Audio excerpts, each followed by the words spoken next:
Ya awalnya memang ada rasa kecewa ya, karena waktu saya klarifikasi ke atasan beberapa kali penjelasannya cuman pada akhirnya awalnya alasannya adalah hal yang baik, kamu masih muda, kamu masih punya peluang gitu ya. Tapi setelah saya challenge beberapa kali ternyata bukan itu reasonnya.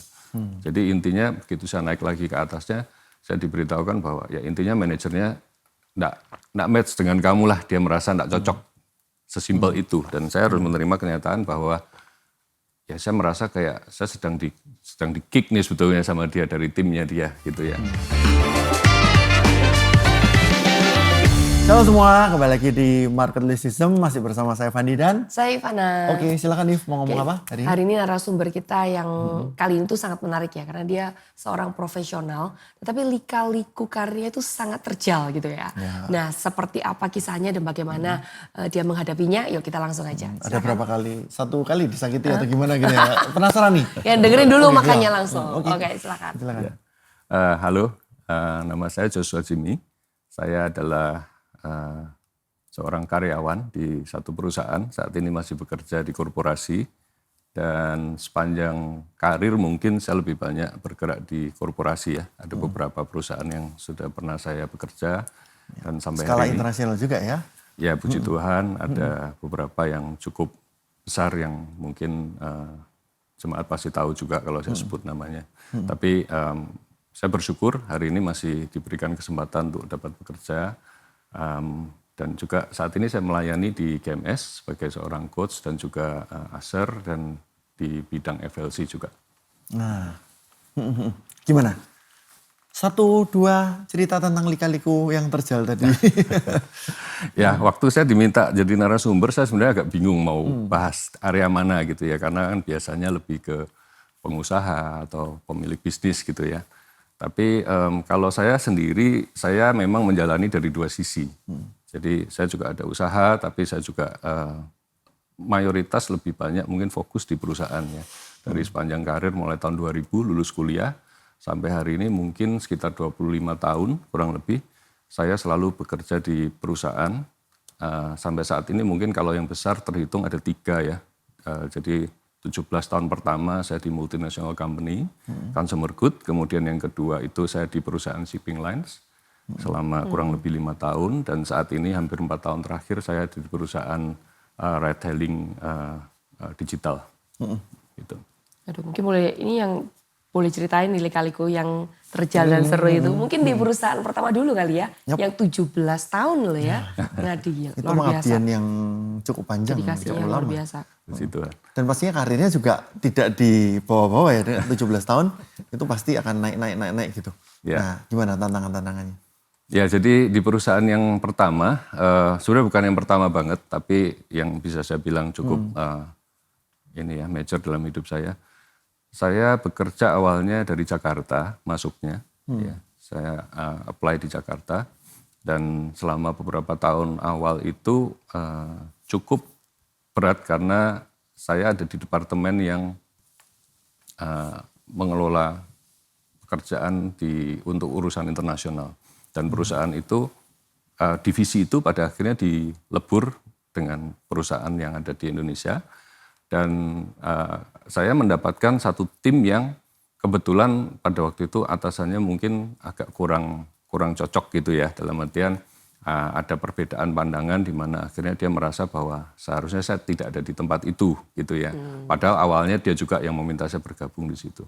Jadi nggak ngelihat kompetensi tetapi udah like and dislike gitu, melibatin perasaan. Ya, yang saya rasakan saya rasakan waktu itu karena ada hal tertentu yang saya kerjakan yang dia tidak lakukan sebelumnya, dan klien-klien saya itu adalah beberapa atasan yang direct ke saya.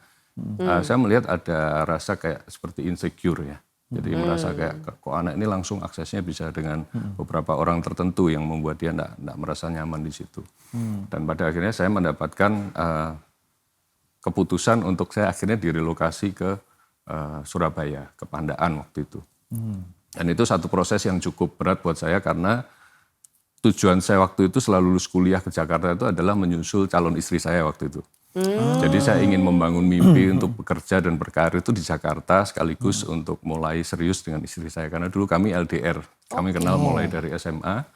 Dan dulu kan hubungan agak susah nggak seperti sekarang kan dengan WA, dengan email dulu. Jadi kami hanya bersurat-surat, ketemu sesekali gitu ya. Dan pada waktu kami akhirnya menetap di Jakarta itu, mendapatkan berita harus pindah ke Surabaya itu bukan hal yang mudah buat kita. Ya, istri saya juga harus pada akhirnya resign dari perusahaan dan mengambil keputusan untuk kita bersama-sama pindah. Karena saya enggak mau split waktu itu. Saya bilang kalau kamu enggak mau berhenti, saya yang resign. Tapi kalau kamu mau ikut saya, kamu yang resign, kita pindah sama-sama ke Surabaya. Jadi kurang lebih itu yang akhirnya membuat saya berpindah ke Surabaya. Itu cerita yang disakiti pertama kali.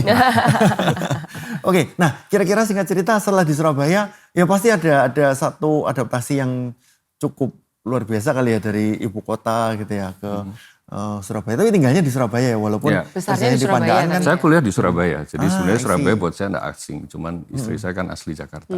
Jadi buat dia mungkin yang lebih penyesuaiannya perlu lebih ini ya, ekstra. Gitu. Nah, tapi gimana ketika merasa bahwa Joseph ini dipindah, dimutasi ke Surabaya, terus malah nanti akhirnya ada beberapa lompatan-lompatan. Ya awalnya memang ada rasa kecewa ya, karena waktu saya klarifikasi ke atasan beberapa kali penjelasannya cuman pada akhirnya awalnya alasannya adalah hal yang baik, kamu masih muda, kamu masih punya peluang gitu ya. Tapi setelah saya challenge beberapa kali ternyata bukan itu reasonnya. Jadi intinya begitu saya naik lagi ke atasnya, saya diberitahukan bahwa ya intinya manajernya enggak match dengan kamu lah, dia merasa enggak cocok. Sesimpel itu. Dan saya harus menerima kenyataan bahwa ya saya merasa kayak saya sedang di kick nih sebetulnya sama dia dari timnya dia gitu ya. Tapi ya saya enggak punya pilihan lain kan, pilihannya tinggal saya mau ambil atau saya mau keluar gitu kan. Ya puji Tuhan saya waktu memutuskan mengambil itu, saya bertemu dengan atasan saya yang baru di Pandaan. Ini bicara tentang company yang sama ya. Dia adalah orang yang cukup baik ya, yang mengerti bagaimana harus mengelola saya dan saya mendapatkan banyak kesempatan di bawah kepemimpinan dia gitu ya. Yang pada akhirnya juga saya mendapatkan promosi untuk saya juga dipindah ke Switzerland waktu itu ke salah satu kota di mana headquarter perusahaan itu berada gitu. Selama berapa lama pada waktu itu? Sebetulnya sih kalau dari kontrak sih untuk 5 tahun ya. Tapi di 2 tahun pertama itu situasi global agak kurang baik. Sekitar 2008 kalau nggak salah itu krisis ekonomi. Jadi banyak karyawan dirumahkan. Nah karena saya statusnya adalah masih belong to perusahaan yang di Indonesia. Jadi saya ditawari untuk kembali ke Indonesia dan saya ambil kesempatan untuk pulang. I see. Setelah itu baru Ya, setelah pulang baru melanjutkan karir di perusahaan yang sama sampai beberapa tahun. Setelah itu baru saya resign dan berpindah ke perusahaan yang kedua. Gitu. Jadi ini dari Jakarta dipindah ke Pandaan, mungkin tujuan, maksudnya maksud hati dari yang pindahin kurang baik ya. Tapi waktu di Pandaan ini malah ketemu dengan pemimpin yang tepat. Ya, puji Tuhan saya di masa-masa itu sebenarnya cukup berat ya, karena sebagai seorang pekerja yang masih cukup baru ya, memiliki impian, memiliki passion gitu ya, mulai senang bekerja di area itu, ternyata justru saya seperti seolah-olah dibuang gitu ya. Zaman itu saya mungkin berpikir seperti Yusuf yang dilempar ke dalam sumur gitu ya. Tapi ya saya enggak mau fokus kepada apa yang dia lakukan ya, meskipun di saat itu pun banyak human error juga. Pada waktu saya ditawarkan untuk pindah, itu ada paket yang salah. Jadi waktu awal dia state ke saya itu, HR itu menyatakan bahwa kamu akan terima relocation package sebesar ini gitu ya. Tapi faktanya begitu kami ambil itu dan istri saya resign dan kita bersiap untuk berangkat, ternyata ada revisi. Jadi mereka bilang bahwa paket yang di offer itu salah. Jadi kamu harusnya terima separuhnya dari itu. Nah itu cukup telak ya buat kami karena istri saya sudah resign dan kita nggak bisa kembali lagi kan. Tapi ya Tuhan itu baik gitu ya, di tengah kesalahan manusia itu saya dipertemukan dengan pimpinan dari Human Resource itu dan saya sampaikan apa yang menjadi keluhan hati saya gitu ya, tentunya secara profesional, saya email dengan proper dan lain-lain dan ternyata mendapatkan tanggapan yang cukup baik gitu ya. Jadi mereka merasa bahwa memang ini ada kesalahan dalam hal komunikasi dan waktu itu company menyatakan meminta maaf untuk itu dan mereka akhirnya memberikan paket yang salah itu kepada saya. Jadi kalau dibilang harusnya saya nggak terima sebesar itu kalau sesuai level saya waktu itu ya. Tapi karena kesalahan ini akhirnya saya diberikan paket yang salah itu. Dan itu diberikan malah yang tadinya di split beberapa tahun itu diberikan advance di depan 2 tahun dan 3 tahun berikutnya. Jadi itu malah menjadi satu keuntungan gitu ya, yang harusnya hal yang negatif tapi justru menjadi hal yang baik buat saya. Di situ saya merasa bahwa Tuhan itu mampu bekerja gitu ya untuk kita saat kita itu berpegang teguh pada Tuhan bahkan di tengah-tengah kesalahan orang lain. Mari kita dengarkan prinsip firman Tuhan pada kali ini. Saya ambil dari Kejadian 45 ayat 7. Maka Allah telah menyuruh aku mendahului kamu untuk menjamin kelanjutan keturunanmu di bumi ini dan untuk memelihara hidupmu sehingga sebagian besar daripadamu tertolong.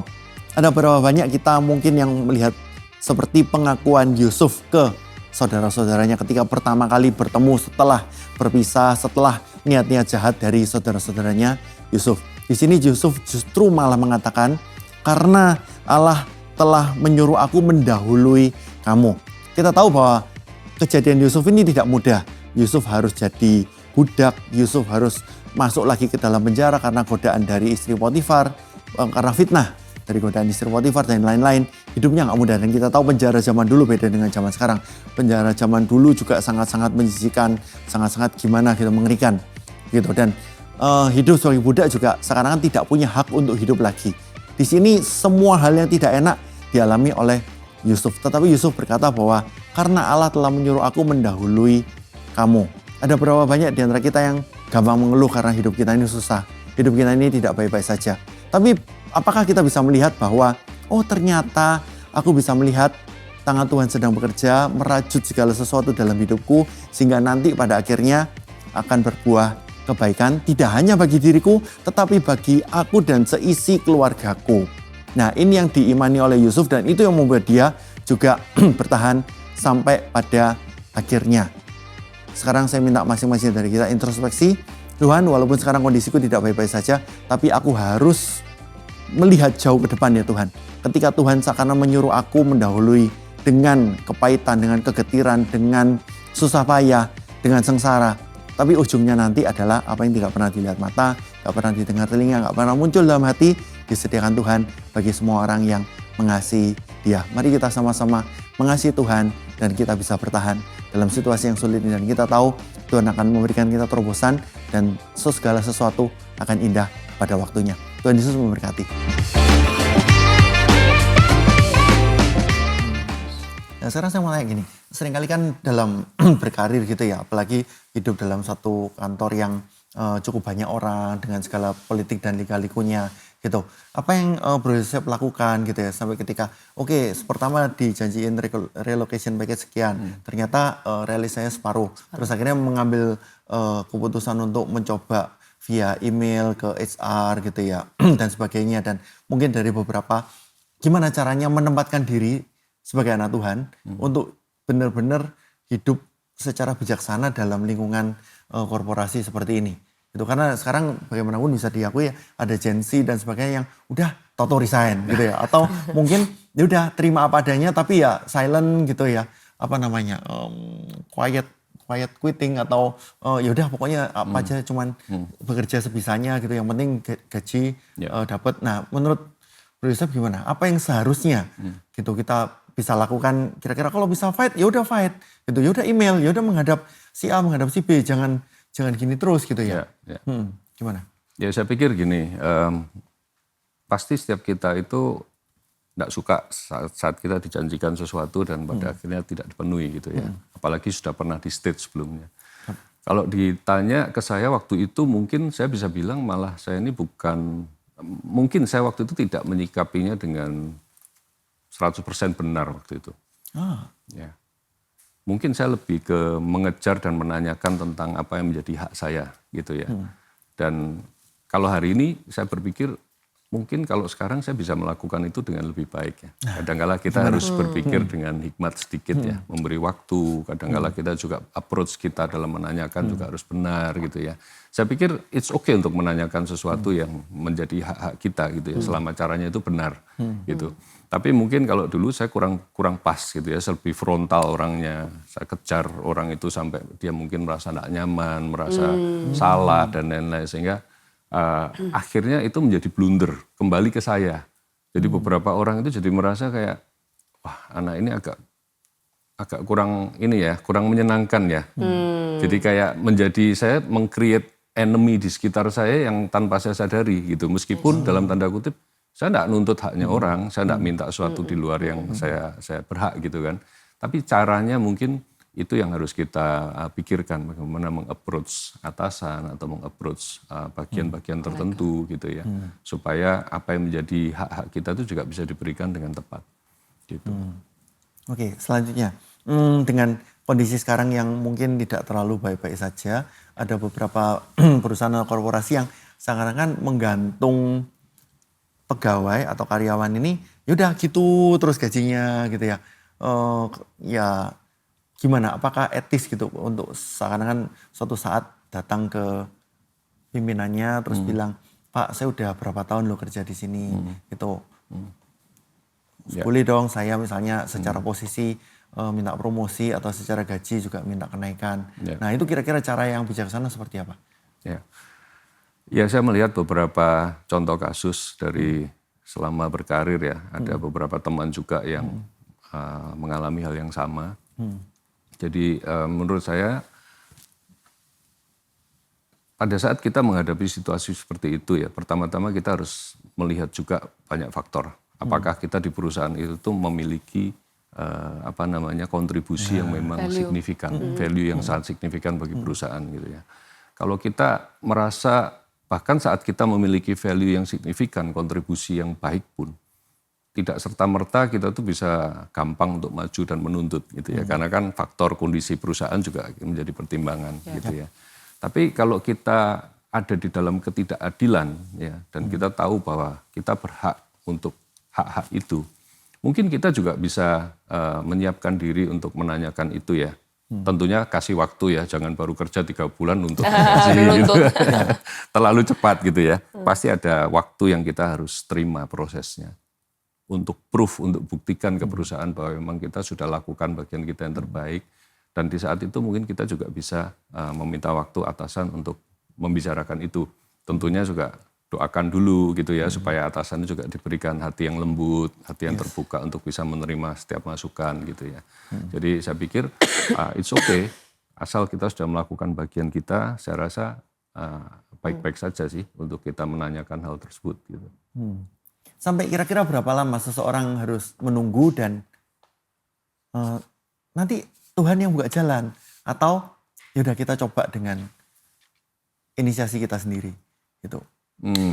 Itu relatif sih, Bang Andi ya. Kalau perusahaan yang lama-lama mungkin konvensional tuh masa kerja itu bisa sampai puluhan tahun gitu ya. Tapi perusahaan zaman sekarang kan anak-anak Gen Z itu mungkin kerja 3-4 tahun sudah berbilang, aduh udah bosen, udah lama di sini gitu kan. Jadi kalau saya bilang tunggu 2 tahun, 3 tahun, wah kelamaan kok.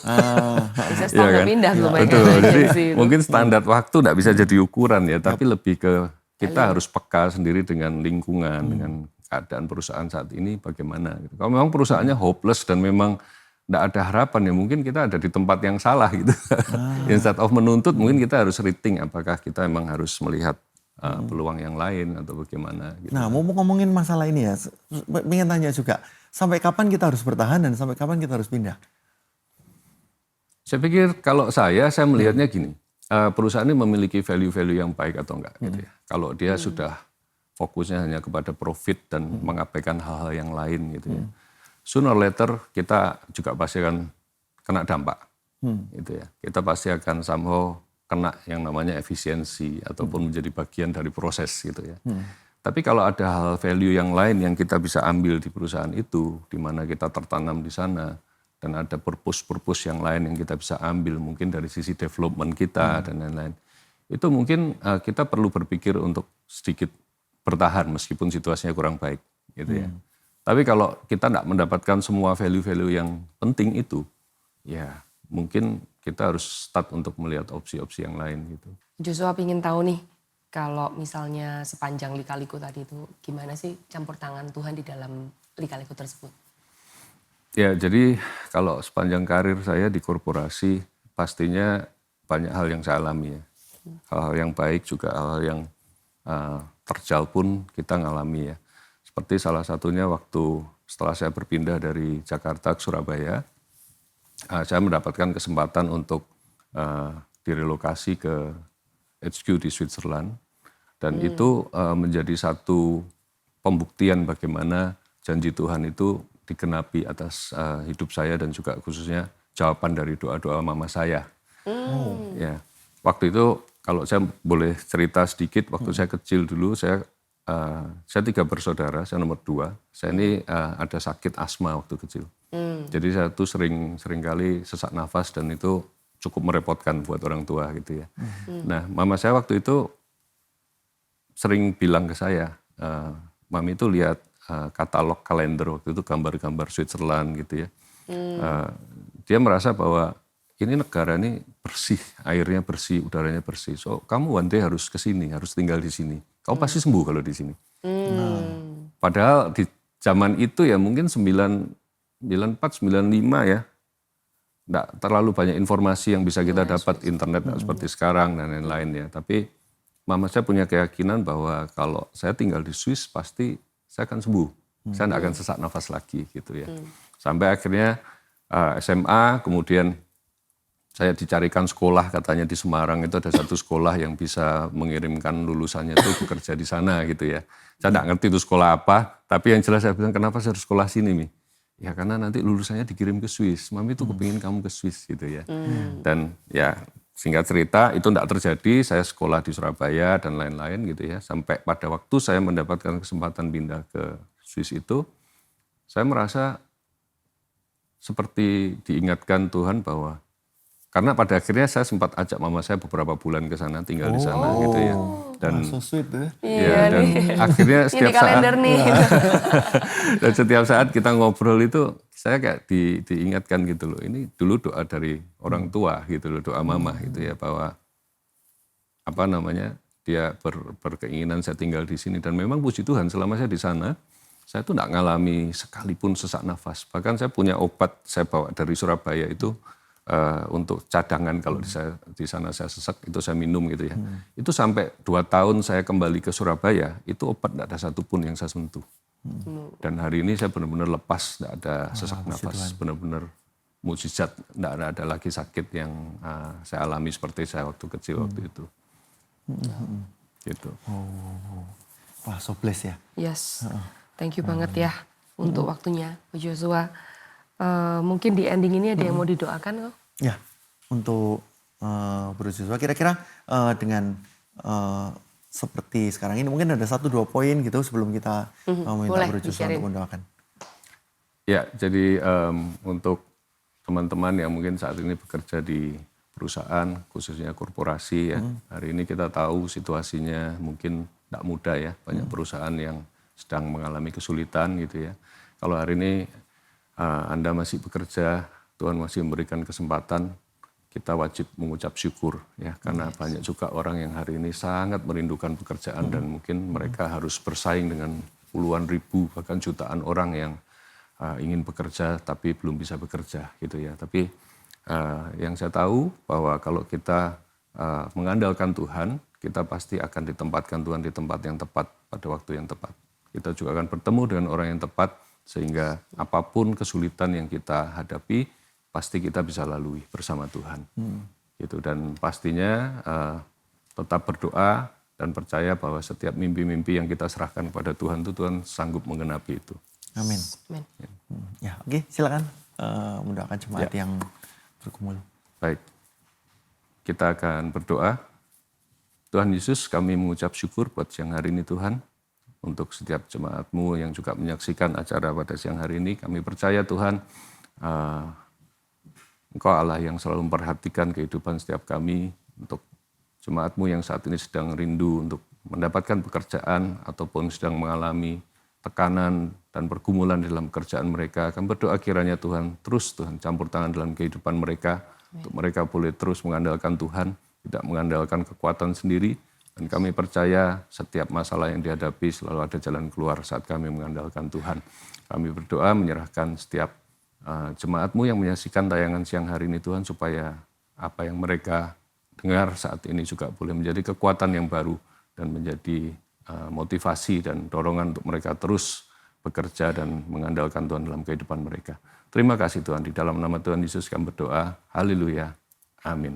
Amin. Oh, thank you ya, Bro Thank Joshua, you. so blessed mendengarkan kesaksian dan Sama-sama. tipsnya gitu.